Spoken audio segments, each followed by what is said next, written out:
Éveille! Baila, baila! Vamos! Est-ce que vous êtes connectés? Dansez avec moi! On bouge!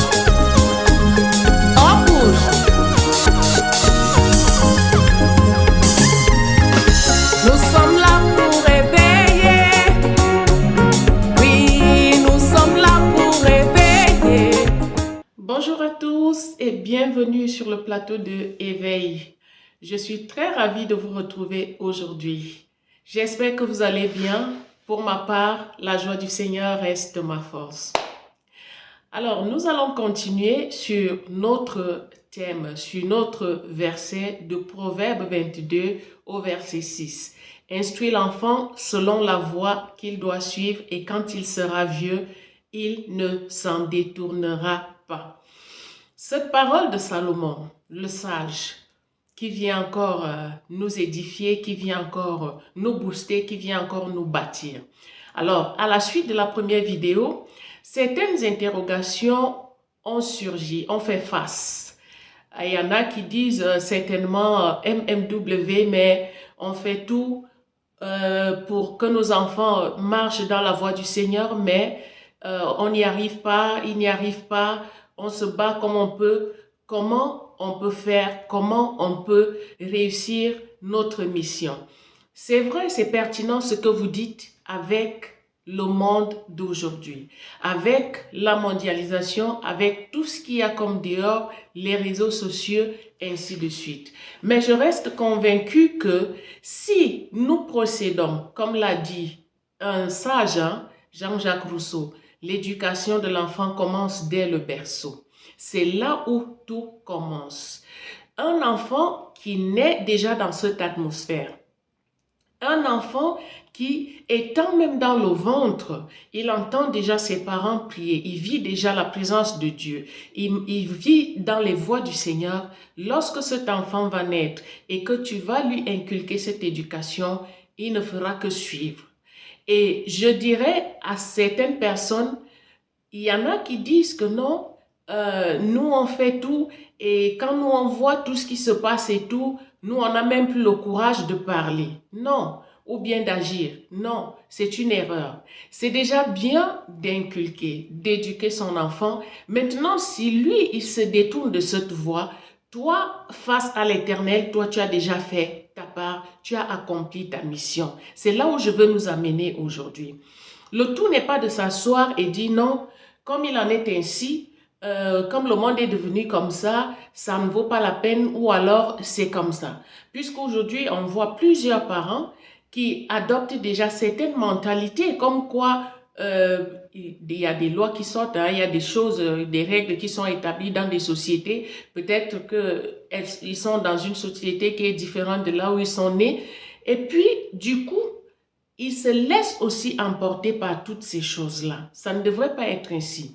Toi déjà, tu dois faire ta part en montrant le chemin. Et on sait que jusqu'à un certain âge, l'enfant est déjà à moitié responsable de lui-même. Et le Seigneur voit, il connaît nos efforts et il récompense nos efforts. Mais comment faire pour qu'un enfant demeure dans la voie qu'il doit suivre, c'est-à-dire la voie de Dieu? Tout commence dans le ventre, tout commence avec notre vie. Nous qui sommes parents, je vous assure que nous sommes les premiers héros et héroïnes de nos enfants. La première personne que l'enfant, à qui la personne va vouloir ressembler, à qui l'enfant va vouloir ressembler, lorsqu'il naît, c'est à ses parents.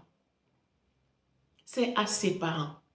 Parce qu'il voit faire, parce qu'il grandit et il a tendance à copier tout ce que le parent fait. Maintenant, si toi, parent, lorsque tu vas par exemple à l'église, lorsque tu pries, tu laisses l'enfant regarder la télé, tu laisses l'enfant à la maison parce que tu te dis que c'est un enfant, je t'assure, c'est une erreur fatale que tu fais. Parce que c'est cet enfant qui est devant toi qui sera grand demain. C'est cet enfant qui est devant toi qui est l'avenir de demain. Et ces règles, cette vie commence à se bâtir en lui avant qu'il ne naisse même, je dirais. C'est pas pour rien que Jésus dit à ses disciples dans Matthieu, veillez et priez. Veillez et priez. Parfois aussi, ce qui tue la plupart des parents, ils peuvent veiller, c'est-à-dire ils prennent soin, ils amènent même l'enfant à l'église, ils parlent de la parole de Dieu à l'enfant, peut-être à l'école de dimanche et tout, mais ils n'intercèdent pas pour leurs enfants, ils ne prient pas pour leurs enfants. Or, la prière d'un parent a une puissance que vous ne pouvez pas imaginer. Lorsque chaque matin, tu recommandes tes enfants à l'Éternel, chaque soir avant qu'ils ne partent au lit, tu pries pour eux, je t'assure que ces enfants seront différents. Parce que jusqu'à preuve de contraire, c'est Dieu qui change les cœurs, c'est Dieu qui transforme les vies. Mais il a besoin que nous allions vers lui, comme il le dit dans Matthieu 11, 28. Venez à moi, vous tous qui êtes fatigués et chargés, je vous donnerai du repos. Est-ce que tu as abandonné tes enfants entre les mains du Seigneur? Est-ce que tu as confié ta progéniture à l'Éternel? Est-ce que tu as dit au Seigneur, je voudrais que ma progéniture marche selon tes voies. Je voudrais que ma progéniture te connaisse. C'est là que ça commence.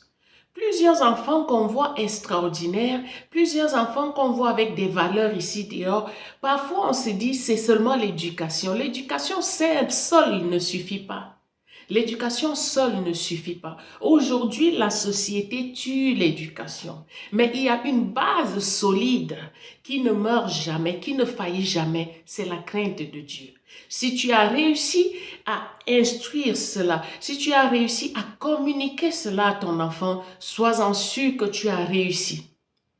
Pourquoi? Parce que partout où il ira, dans tout ce qu'il fera, il a la crainte de Dieu et il va d'abord se poser un moment avant de poser un acte, de réfléchir, est-ce que ça plaît au Seigneur?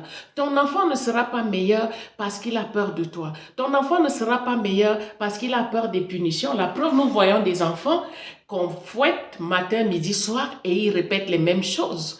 Ton enfant sera meilleur parce qu'il a la crainte de Dieu.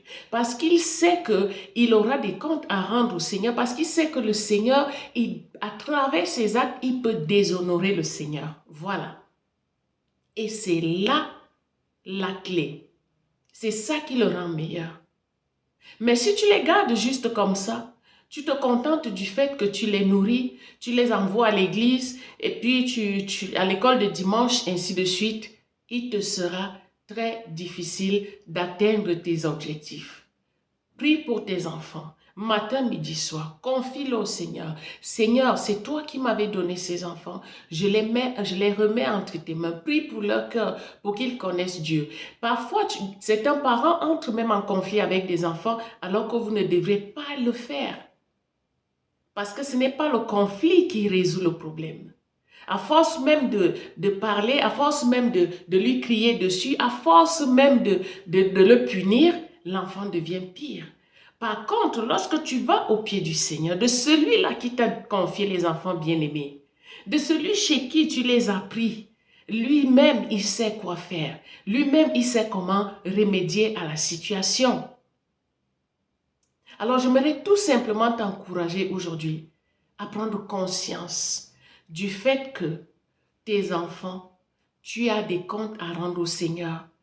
Grâce à ces enfants que le Seigneur t'a donnés, tu peux être un canal de bénédiction. Tu peux être même un modèle pour les autres. Parce que si aujourd'hui, la société devient comme elle devient, c'est parce qu'il manque la crainte de Dieu. C'est parce que les gens n'ont plus de valeur. C'est parce que tout le monde peut faire comme il veut, quand il veut.